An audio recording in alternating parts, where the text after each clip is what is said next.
Hey guys, and welcome back to my channel. If you're new here, my name is Cora, and today we're going to be making a headboard. It's going to be upholstered, and I'm using a fabric that I picked up at Hobby Lobby. But what you're going to need is some of this poly foam stuff. I'm using about a 1 inch thick, and I've got two of them. They're 20 inches wide, I believe, by 78 inches long. And then I have this batting, and then I have some fabric of your choice, which you pick up. This is the one that I'm going with. I've also got some of this Gorilla Glue type spray glue that will help the batting and the foam stick down. And then I recommend Scotchgard just to protect your fabric from stains or whatever. You can use a hot glue gun if you want for detailing or to help hold the foam down. You'll definitely need some scissors to cut to size. And the main thing I'm going to be using is a staple gun and some staples for upholstery.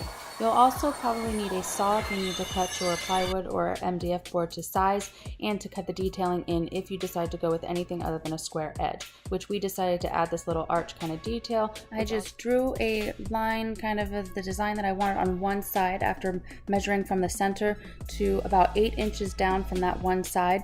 And then he went ahead and he cut out that design from that one side, and then I laid it over. I just flipped it over to the other side and lined it up with all of my edges there, just like you see here, and then I traced that with a marker to give me a symmetrical little arch design. To get the arches, I just kind of used some weird shapes and lines and erased several times until I got the look that I wanted on the one side, and then kind of pictured how it would look. And see, as you can see here, we knew that we liked it as there. If all else fails, we were just gonna cut it straight and keep it just a straight edge. But I really like how it turned out. It had the perfect little symmetrical design here, and now it's time to get started.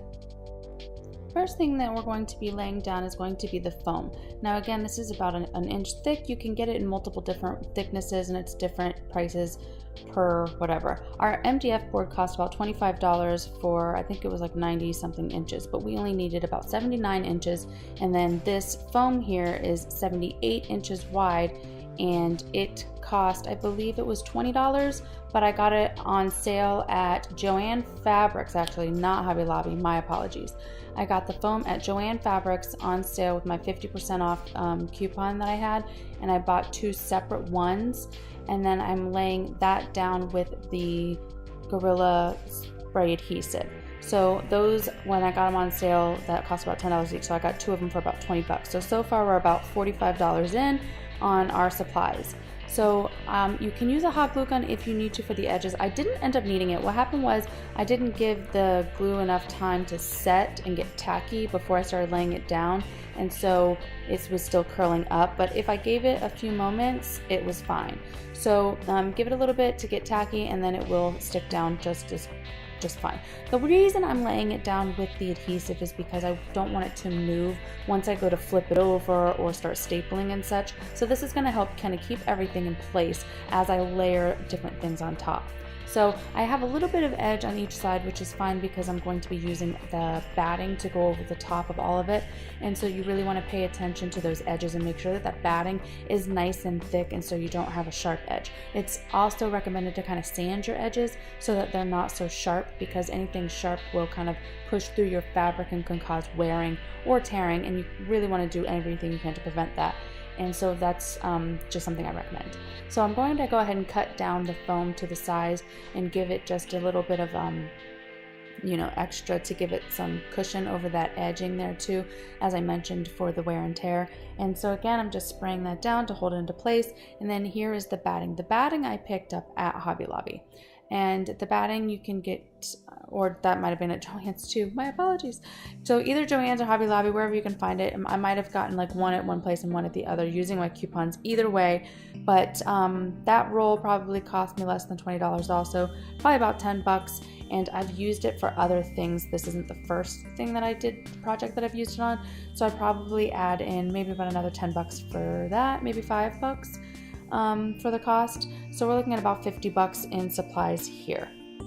So I just sprayed that down again, and I'm going to layer that down in with the adhesive one layer at a time. So since it wasn't quite wide enough to cover it in one swoop, I layered it with 2 layers. So I made sure that one layer covered the top and one layer kind of covered the bottom, and I didn't really want too strong of a line in the center, so I made sure that the part where it overlapped or had the overhang or the line edge was down toward the bottom where you can see here, so that way the bed would actually cover that up, not the frame, so that most of the batting went over to the top, the part that was important, that was more aesthetically pleasing to me, that you're going to actually see.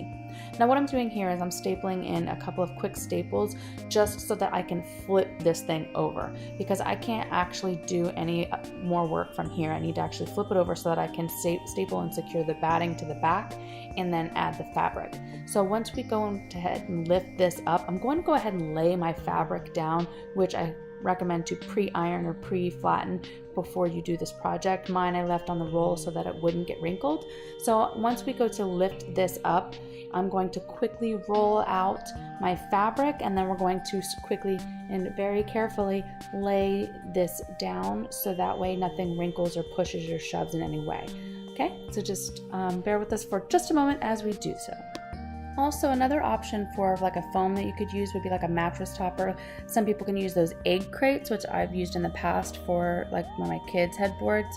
So you could use something like that. You can pick up those mattress toppers. We're actually doing a king-sized headboard. I don't know if I mentioned that, but this is a king-size dimension, king size cost. So if you kind of cut that in half, which would be what a twin size bed would be, the cost would also be cut in half for a twin size. If you're looking somewhere between a queen and the full, you know, obviously those costs may vary, but we wanted to make sure that we had more than enough supplies before we got started, so I recommend that you do the same. Now that this is flipped over and I've pulled my fabric taut or tight, I am going to go ahead and put in just a couple of staples. I put one staple on the bottom of the fabric just to kind of hold it into place so it doesn't slide around. And then now I'm going around and I'm going to staple in the batting, and I'm pulling it taut as I go, and I will check to make sure that it is nice and smooth, that there's no wrinkles before I go ahead and start stapling in that fabric. And then even when I'm stapling in the fabric, I will periodically lift it up and take a look, and if I see wrinkles, I'll smooth it out, as you'll see in a few minutes. So once that batting is all stapled down all the way around, it's time to get started on the fabric. Now the fabric is the most important part because this is the last layer, but if you do make a mistake, you can pull these staples out and with like a little needle nose plier, or there's actual little staple removers, but generally you would just staple and then check as you go. I do recommend that you pull it taut or tight again, just to make sure that you're not getting any wrinkles, unless you plan on doing like a tufted type headboard, in which case you'll want to give yourself some slack. However, on this one, we decided to just go with a smooth one. And then if I needed to add some sort of detail because I made a mistake or I found any flaws, I had picked up some of those little nail head trim edges, things that you can just kind of tack in.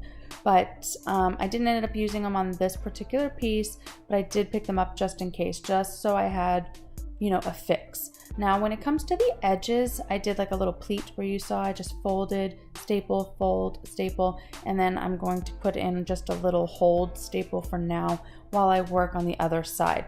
That was just the bottom that I just worked on, so I'm going to go and start working from one side at a time. I'll do halfway up one side and then halfway up the other side, and then I'm going to lift it up and check it, because that would be a good time where I can still reach my arm in and smooth out anything if necessary. So as you can see here, I'm just stapling the one side of it down. I'm not doing any final edges or cleaning up the edges. This is what we would call like a raw edge at the moment.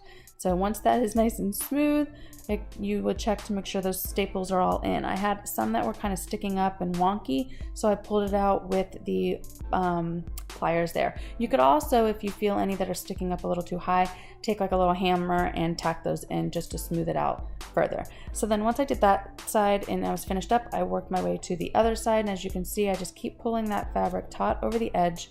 And I also did not sand well enough. I can see it's a little sharp there, more sharp than I would like it to be. But anyways, here's when I lifted it up just to do a check, and you can see it's wrinkled at the bottom and the top, of course, which isn't stapled yet. So I expected the top to be, but the bottom, I needed to smooth out a little bit and pull tight before I started to staple the top. So once that was all fixed and cleared up, it was time to finish stapling the top edges of the sides, smooth and clean up the edges. So I did that by just folding over the edges, which again, here you could use a hot glue gun if you want for like the edges, but just in case I ever decided to change the fabric or shape or add more foam or batting, staples are much easier to remove. Takes some time, but easier than glue. Anyways, as you can see here, it's much thicker around the top part where I'm about to start stapling. So I pleated my edge and I did a little fold over detail there. And then I'm just pulling it taut as I go. And I'm trying to do it smooth so it doesn't look like there's any wrinkles,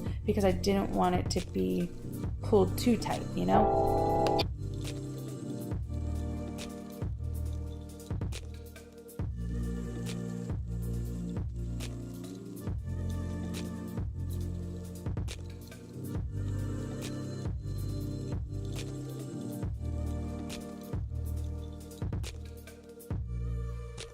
Well guys, there you have it. Now I know you're probably wondering how we're going to fasten this to the wall. As of now, we are just leaning it towards the back of our wall and we have our bed pushed up against it, because again, I don't know if this is going to be a permanent location for it. So I will show you the current condition of my bedroom, but it is not decent. I'm a little embarrassed, but I'm gonna show you. But anyways, a way that you could fasten this would be what we call a French cleat, where you can take two pieces of wood or a piece of wood and you can kind of cut it at a diagonal, and then you put one to like studs of the wall and the other one you would brace to the back of the headboard, and then you would just kind of set it into the cleat. You can do it with one cleat or two cleats to give you more secure, more stable, like a flat surface, or one cleat and just push the bed up to the base part of it and that will hold it flat. Just options in case you were wondering how we decided to anchor this to the wall.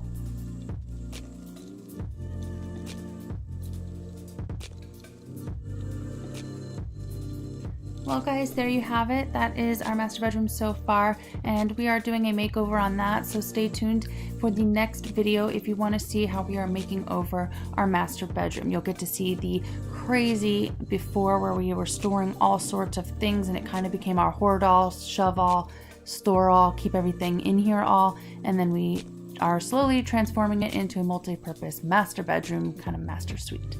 All right guys, stay tuned. We'll see you on the next one. Bye.